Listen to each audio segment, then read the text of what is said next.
Hey there, it's Max Truscott from Aviation News Talk, and I'm sure you're surprised to get an extra little episode here, but I thought I would share with you what's going on in my life regarding cross-country planning. I've had a couple of trips that two different people have been talking to me about for 2 to 3 weeks, and suddenly, boom, both of them came to pass within a couple of minutes of each other this morning, about 8 o'clock. Started getting messages coming in saying, hey, can you leave tomorrow? The trip is on, and so thought I would share with you a little bit about planning these trips that are coming up. So I'll be leaving bright and early Friday morning in a Diamond DA42 to deliver it to Texas. And then I will fly commercially from Texas to Phoenix, Arizona, drive to Prescott, and then bring a SR20 from Prescott back to California with a new owner. So I thought I would just share with you a little bit of what the planning I'm going through is. And just at least for the first leg, it's too far out to know what it's going to look like for the second trip back. So that's what I've got in store for you. So stand by because, hey, the cross-country planning is next.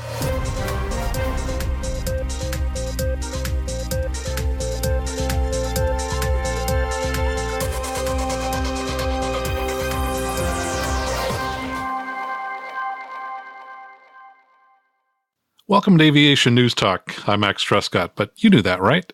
Hey, it's Thursday night. I don't have a whole lot of time to put this episode together, so please excuse a few extra ums and ahs that will go along the way. I've got to get up bright and early Friday morning to hop into a pretty new Diamond DA42NG. Now, you may be familiar with the DA42 twin-engine aircraft from Diamond. The NG is the jet fuel version, so it just barely sips the fuel. It's a little bit faster than the earlier version, and looks like we've got about a 1,300-mile trip from Palo Alto to suburban Dallas.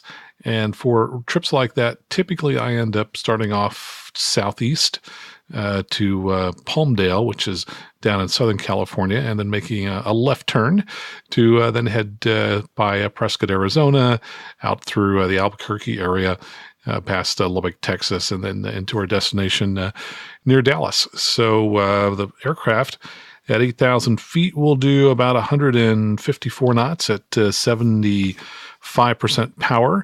We're forecast to have 30-knot winds in the morning and a lot of turbulence, by the way, so that's not going to be fun. So I just kind of guesstimated maybe 110 to 70 knots for at least the first part of the trip where we got the best winds. And it looks like we might make it to Prescott, which will take us a little over probably 4 hours, maybe 4.5, kind of from the time we start the engine till the time we get there. And by the way, the reason I have to swing around Palmdale is there's a massive restricted area, which includes Edwards Air Force Base and all the fun little areas where they test new aircraft and where the alternate space shuttle landing site was and all that kind of stuff. So that's why for these trips to the east, we often end up having to go south just to get around this. There would be another way to get around it, which would be to fly direct over the mountains near Mount Whitney, but that mountain goes up to 14,500 feet. We don't have oxygen in this aircraft, so that's just not really a real viable route unless we brought oxygen bottles along with us, which I can just see checking those on Southwest to fly home. What are these, sir? Anyway, so that's why we're kind of doing a dogleg type flight plan where we head south before we head to the east. Now, typically for a trip like this, I would start looking at the weather as far in advance as I could, 5-10 days if possible. But of course, I have about, less than 24-hour notice on this one. If I had more notice, I would start with the commercial weather sites because the FAA official forecast is only valid for about 48 hours in advance. Actually, it's 24 hours for the forecast, 48 hours for the outlook. So anytime you want to look more than 2 days ahead, you need to look at something besides FAA weather. Places I typically would go would be weather.com or weatherunderground.com, or my favorite place, though it doesn't quite go out as far, it'll get you out about 5 days or so, would be to look at the GFS forecast charts.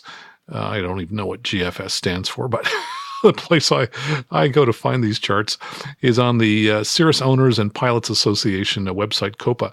Now, that's a membership group. However, non-members can browse the weather. So from the homepage, which is cirruspilots.org, I just click on More and then click on WX for weather and then click on Outlook. And from there, I scroll on down till I get to the aviation model section.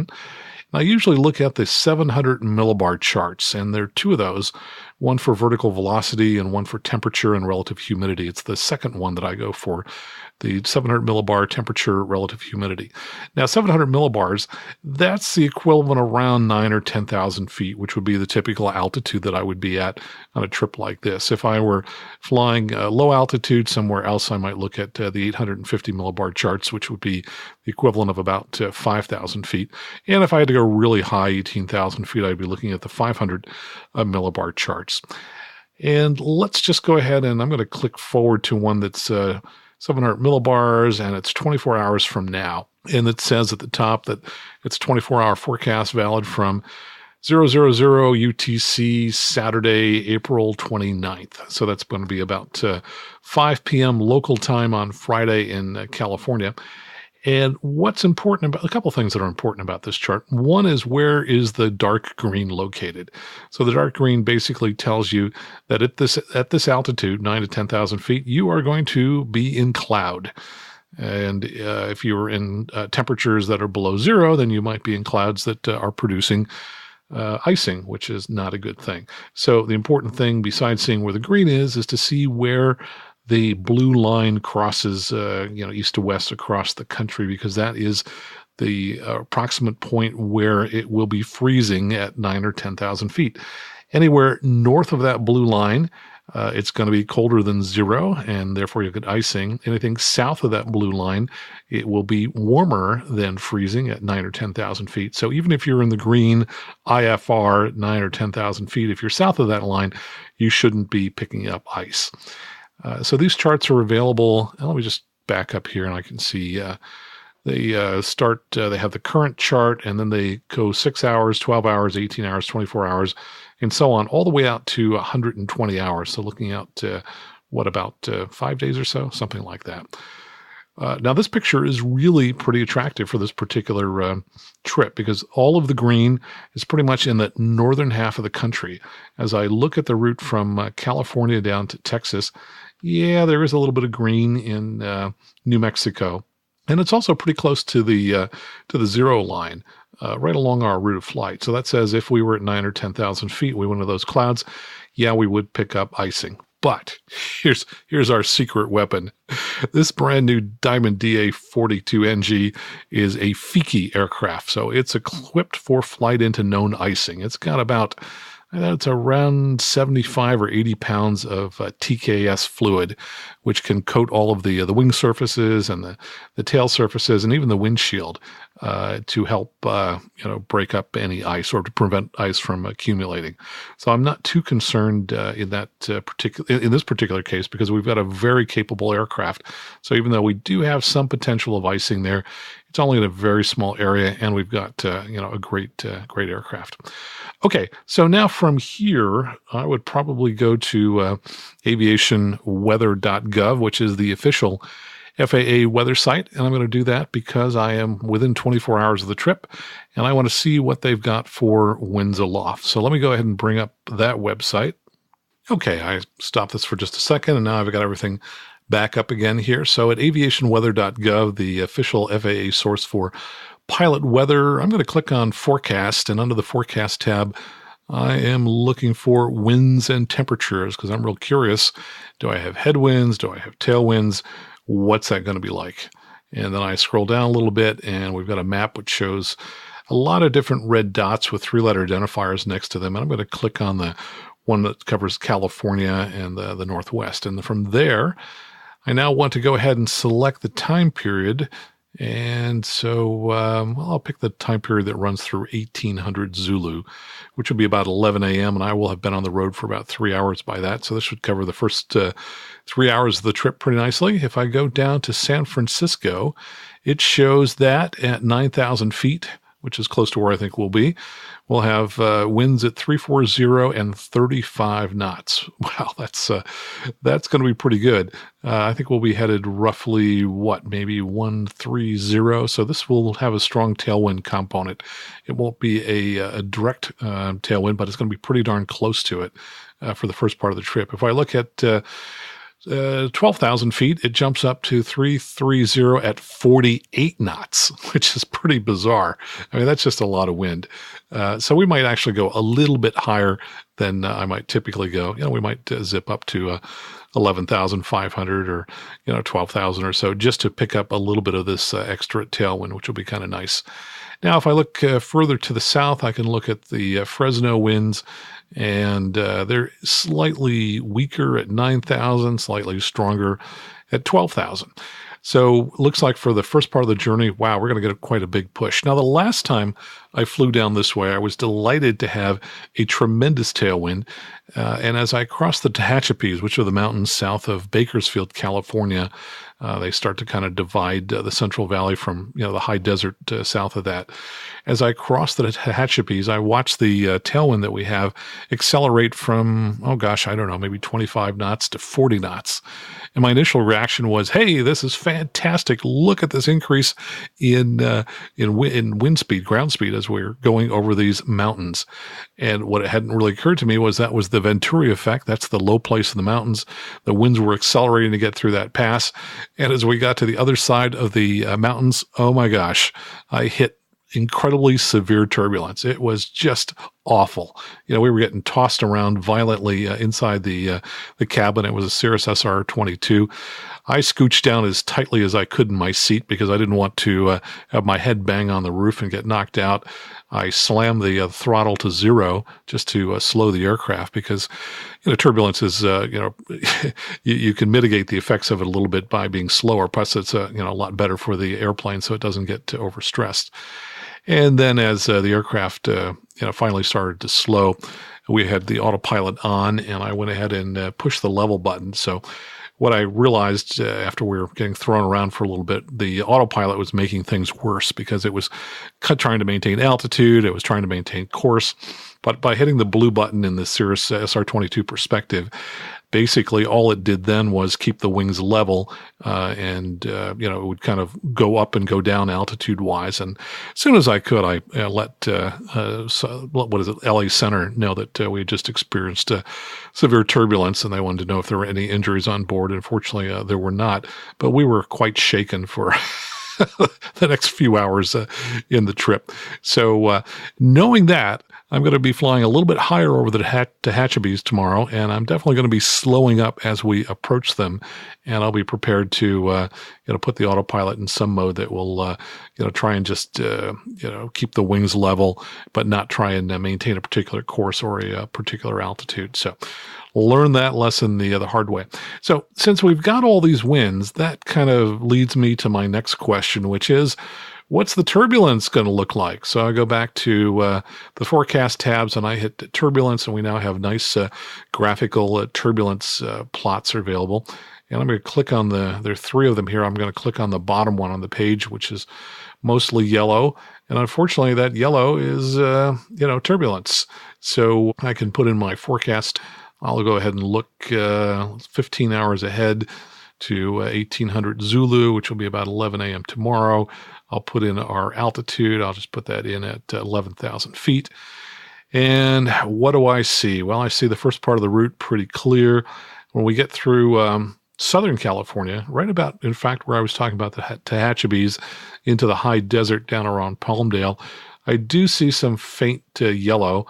And if I look at the color key down at the bottom here, the yellow is just kind of at the beginning of light turbulence to moderate turbulence. So as I was guessing, all those nice strong tailwinds probably going to create some turbulence.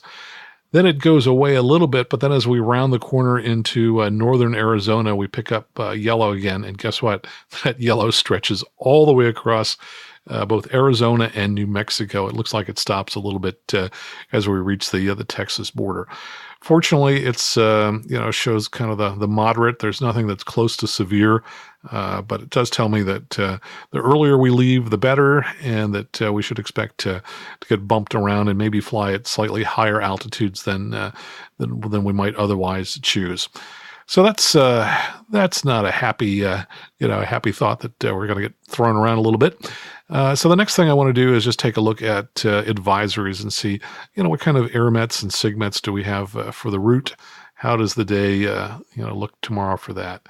And I can pop in my same time frame. Let's look out to 12 hours from now, which would be 1500 Zulu, which is just about the time that we're going to be taking off tomorrow.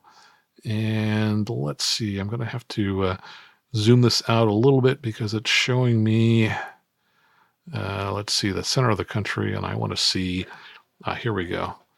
At the upper left here, I can hit the minus key, and that will zoom me out. And oh yeah, guess what?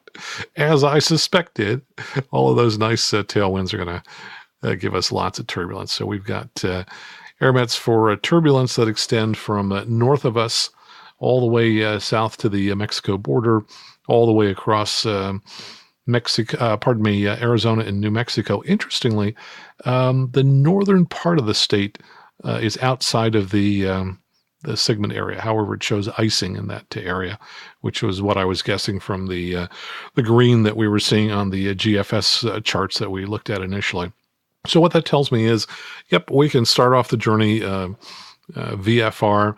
If we make it to Prescott for our or Prescott, I think it's pronounced differently than Trescott.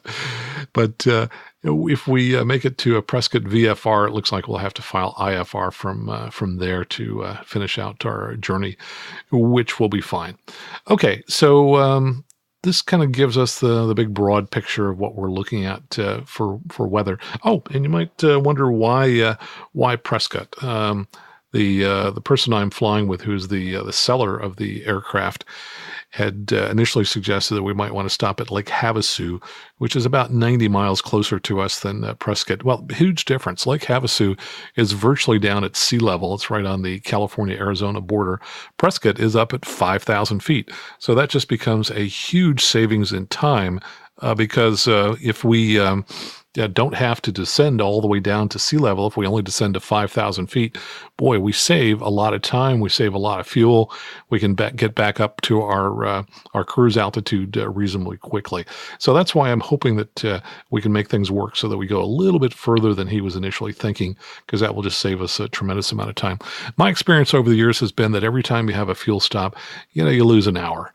Now, you might not be on the ground for an hour, but for the time you lose in the descent, the time you lose in the climb to get back up to your altitude, add that to the time that you're on the ground getting fuel and doing other things. It always seems to be an hour. So sometimes it just pays to fly a little bit slower just so that you can extend your range and get a little bit further. And that may be what we'll do tomorrow. Rather than going at 75% power, we might go at 60% power. Our fuel burn will be a little bit lower, and that will get us a little bit further on our first stop. So speaking of fuel burn, at 75% power, this twin-engine aircraft only burns 13 gallons. So that's about 6.5 gallons per side.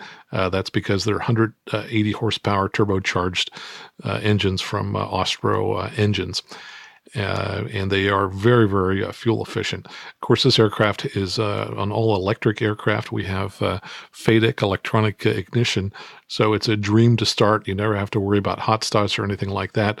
The only downside would be if you lost all electrical power, guess what? Eventually the engines are going to quit because those electronic ignitions require a constant source of battery power. And there are backup batteries for those FADECs, even if our main battery dies. But of course, eventually, if you lost all electricity, then the engines are going to stop, as did happen with one of these aircraft in Germany, as I recall, a number of years ago. So there is there's a trade-off there. There's some additional risk that comes with these nice electronic systems. All right, so we've talked quite a bit about the weather, winds aloft, air mets and sigmets. Talked about the route that we've chosen, altitudes. Well, we'll be headed easterly, so the altitudes will probably start off initially, I'm guessing, at about 7,500.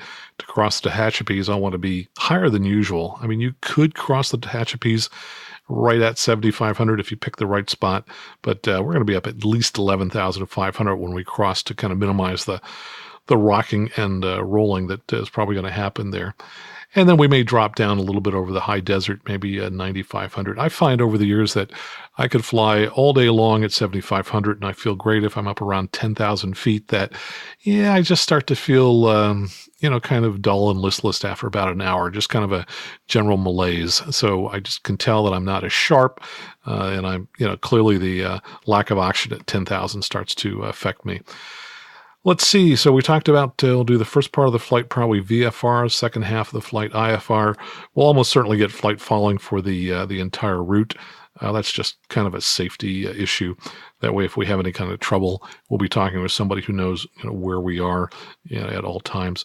Now, also from a food and water and planning, I like to make sure that I have a really robust lunch and set of snacks with me when I take off on long trips going across the country. And this will be pretty much all day, 1,300 miles. I mean, that'll be probably easily 10 hours of flying.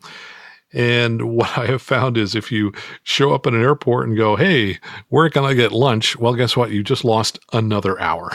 And my goal is to, be on the ground as little time as possible. So I ran out to a sandwich shop, Togo's, which is a chain here in California, got two really large turkey and cheese sandwiches, one for the owner, one for myself.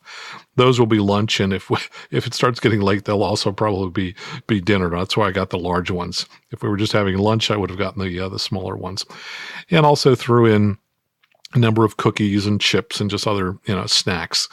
On these trips, it's kind of nice to just have stuff to munch on occasionally. We probably won't need nearly as much stuff as I brought, but far better that than sitting up there kind of starving a little bit. Now, water, I learned a really great solution years ago. I brought a Diamond DA40 back from Fort Lauderdale to California. Really interesting 4-day trip. And the owner that I brought that back with had a very clever solution, which I have duplicated since then over the years. She had a Camelback, and what she would do every day is she would fill that with ice completely. I mean, she'd pack the thing full with ice, and then she would fill it with water. And darn if that thing didn't last the entire day flying, in warm weather. It was still nice and cold and refreshing, 8-10 hours later. I, on the other hand, had some plastic water bottles, and, an hour after we've left, they were warm and no longer nearly as refreshing. So I have gone into the closet, found my Camelback, and it's on the few list of things that I need to do in the morning. It's on my list of things to do before I leave. I've also gone through my checklist to kind of see what other kinds of items that I need to bring with me. By the way, years ago, I used to do a lot of trips to Mexico. I was in a group called Los Médicos Voladores, and I'm sure I'm pronouncing that incorrectly, but it translates to Flying Doctors. And you can find their website at flyingdocs.org. I actually created the very first version of that website back in late 95, about December 1995. My first website was for that group, flyingdocs.org. And I'm no longer with the organization, but I was president for a couple of years in the mid to late 90s. And basically, we would take volunteer doctors and dentists to Baja California and also to Sonora, one of the northernmost states. And we would go to areas that were underserved medically to provide free services to the people there. And I would go a couple of these trips a year. Probably made a dozen trips over 3 or 4 years. And initially, I would get really nervous that I had forgotten and overlooked something because there was just so much that went into the planning of those trips, more so those than this trip, simply because we had typically 3 other passengers and we had to make sure they had all their documents and just a lot of logistics with having more passengers. And that also complicated the weight and balance and things like that. But what I finally did, and this was after a couple trips where I would be nervous the night before going, oh, geez, racking my brain. What did I forget? I put together a checklist, which started about 5 days out and said what things I needed to do 5 days out, and what things I needed to do 1 day out, and what things I needed to do on the morning. And holy cow, once I did that, I slept like a baby the night before the trip because I already knew everything was all taken care of. Now, I wish I still had that checklist, but I do have one that's serves both my commercial airline travel, and also I've extended it for ferry flights like that. So I'll run through that with you in a minute or two. Let's see, packing, clothing. One of the things I learned on those trips is you really want to wear clothing that would help you if you had, God forbid, a fire on the aircraft. So sneakers are not a great idea because they would tend to melt from the heat. You really want some type of heavy leather shoe. Likewise, you don't want to be wearing synthetics like pants. You want cotton pants or things like that. For sure, you don't want to be wearing flip-flops or that kind of thing. You need a fully covered shoe. So that's what it is from a kind of a clothing standpoint that I think of. And then, of course, lots of personal items. I keep a list of all the things I want to bring, including my laptop computer and an extra set of reading glasses and other things. Now, for emergency equipment, I typically would bring a handheld radio. It turns out my handheld radio is not currently working. I need to get a new battery pack for it. So I won't be bringing that on this trip, which is too bad.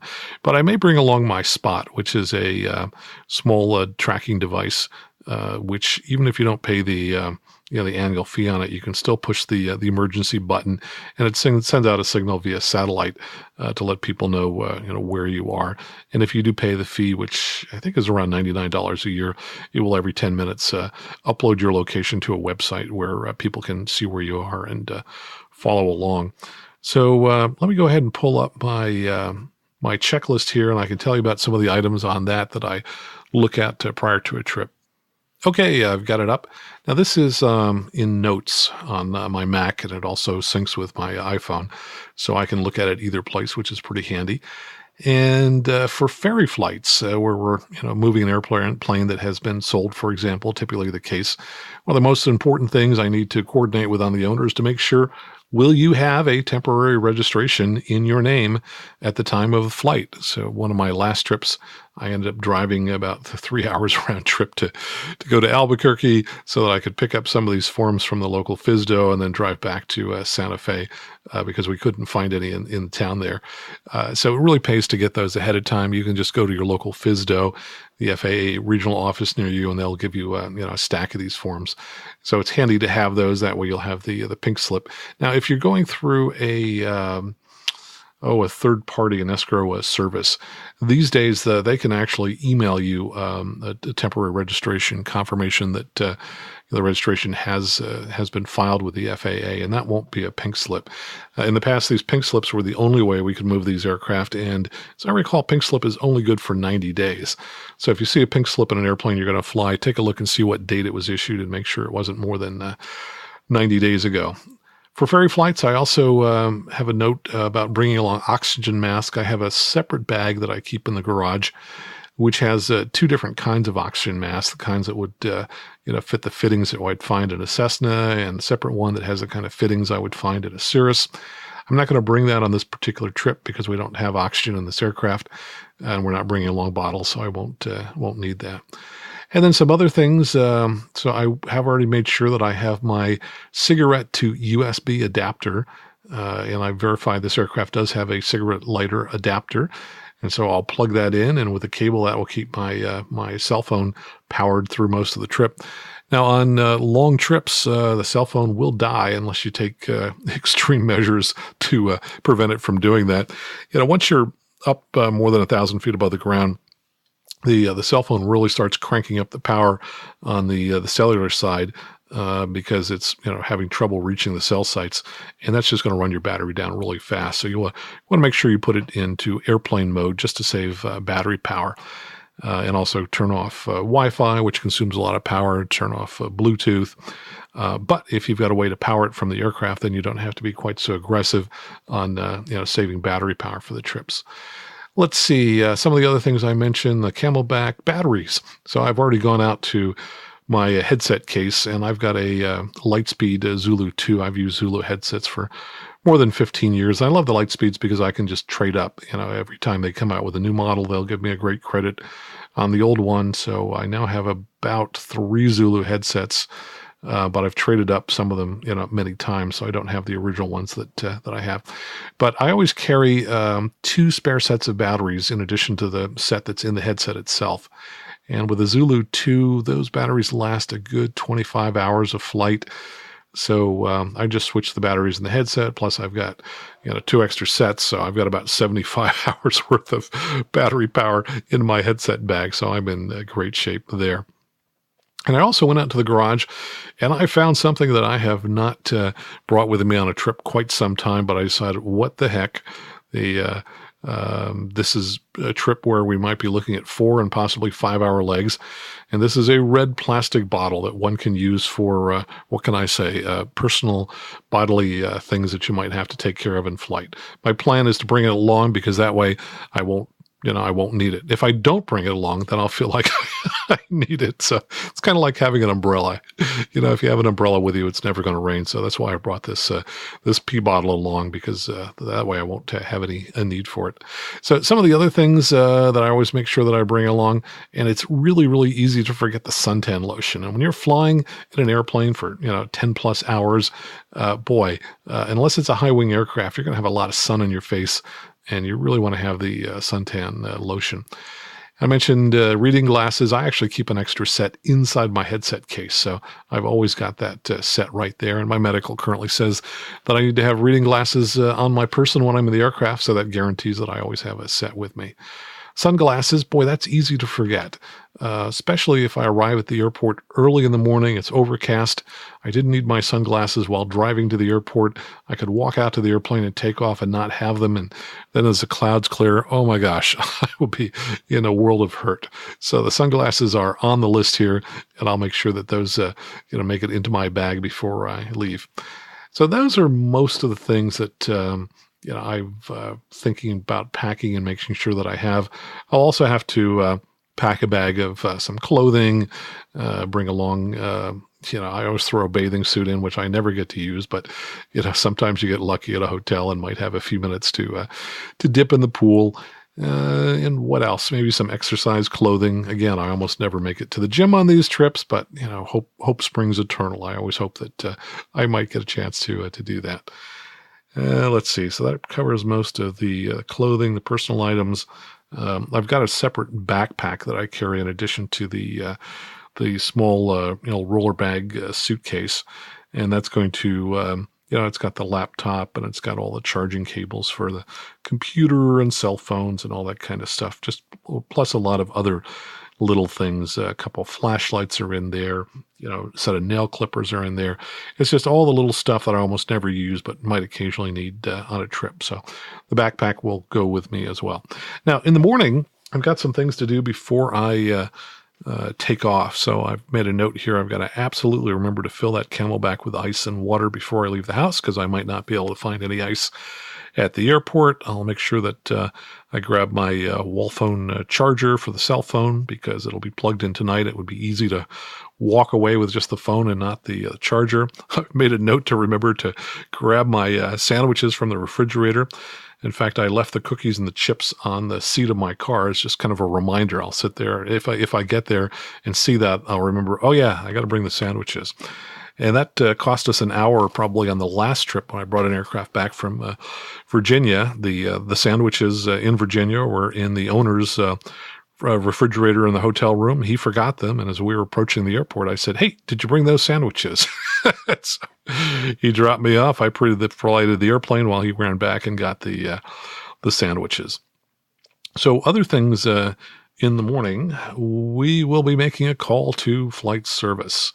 And the most important thing that I'm calling them for is to figure out what kind of NOTAMs and TFRs we have along the route. Because frankly, TFRs can spring up anywhere, anytime, and it's not cool to fly through them accidentally.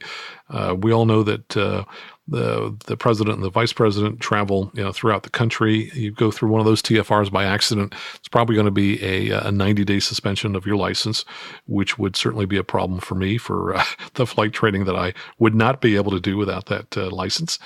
And then also we have a lot of forest fire TFRs that pop up over California on a moment's notice.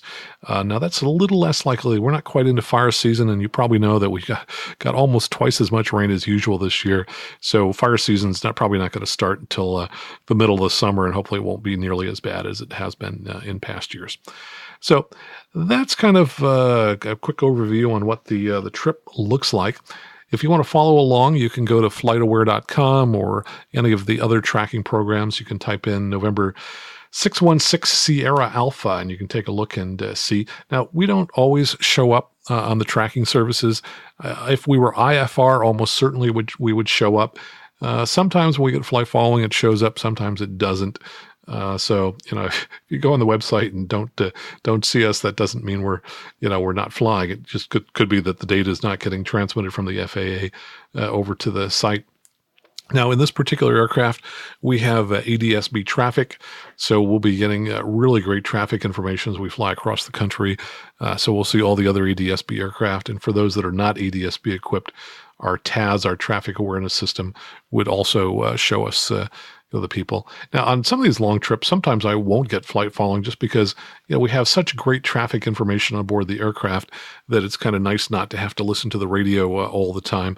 But I think it adds just an extra margin of safety, so we probably will get flight following for the entire trip. So that's it. If all goes well, we'll be in Texas on Friday night. Saturday morning, I'm going to be doing some training of the new owner's flight instructor. Saturday afternoon, I catch a commercial flight to Phoenix and then drive up to Prescott. And then in Prescott on Sunday morning, should be hopping into a Cirrus SR-20 that local owner has just purchased, and I will fly back with her here to California. So it just happened. These two trips dovetailed with each other. Never had that happen before. But that's what I'm doing. And in terms of traveling around the country, boy, I'm not doing this every other week or even, once a month. I do it just enough so that I'm really enjoying it and not so much that, I find it to be a burden. So that's what I'm up to. I hope you are having a great weekend, and I'll look forward to talking with you next week. And usually something happens on these trips. There's always something. I don't know why, but it always seems that, something unplanned happens. So I'll let you know if we have any surprises on this particular trip. And I just got done doing a quick edit of this episode, and during that time, I realized I forgot to mention an incredibly critical thing, which is to update the databases for any all-singing, all-dancing application you might be bringing with you on your smartphone.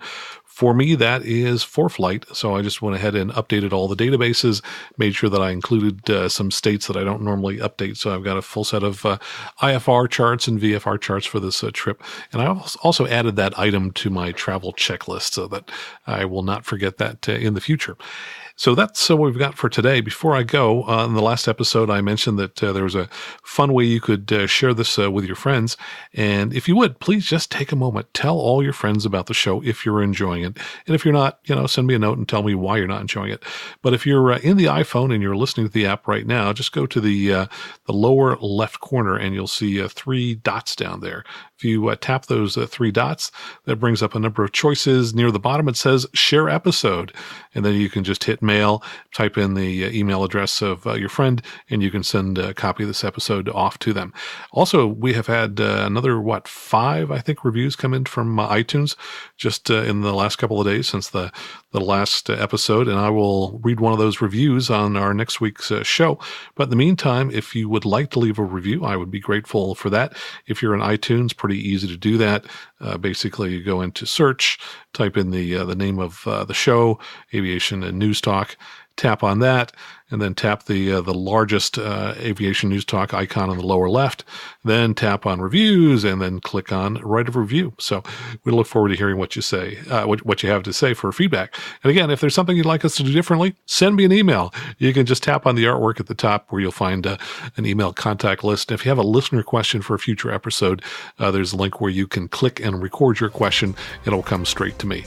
That's it. Thanks so much for joining us for this episode of Aviation News Talk, and I'll give you an update next week and tell you what the trip was like. In the meantime, fly safely and keep the blue side up.